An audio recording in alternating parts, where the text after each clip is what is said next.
నమస్తే, నా పేరు సుభలత. GS9 న్యూస్కి స్వాగతం.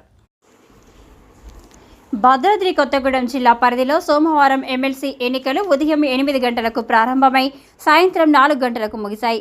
భద్రాద్రి కొత్తగూడెం జిల్లా పరిధిలోని వివిధ పోలింగ్ బూతులలో జరిగిన బ్యాలెట్ బాక్సులతో ఎన్నికల సిబ్బంది తిరిగి కొత్తగూడెం రామచంద్ర కళాశాలకు చేరుకున్న తర్వాత ఇక్కడి నుండి బ్యాలెట్ బాక్సులను తరలించడానికి డిస్ట్రిక్ట్ ఎలక్షన్ ఆఫీసర్ కలెక్టర్ వారి ఆధ్వర్యంలో అన్ని ఏర్పాట్లు జరుగుతున్నాయి. భద్రాద్రి కొత్తగూడెం జిల్లాలో జరిగిన ఎన్నికల బ్యాలెట్ బాక్సులను సంబంధిత సిబ్బంది నల్గొండకు తరలించే పనుల్లో నిమగ్నమై ఉన్నారు. భద్రాద్రి కొత్తగూడెం జిల్లా కొత్తగూడెం రామచంద్ర కళాశాలలో ఎమ్మెల్సీ ఎన్నికల బ్యాలెట్ బాక్సుల్లో తరలింపు ఏర్పాట్లపై జరుగుతున్న దృశ్యాలను ఇప్పుడు మనం చూద్దాం.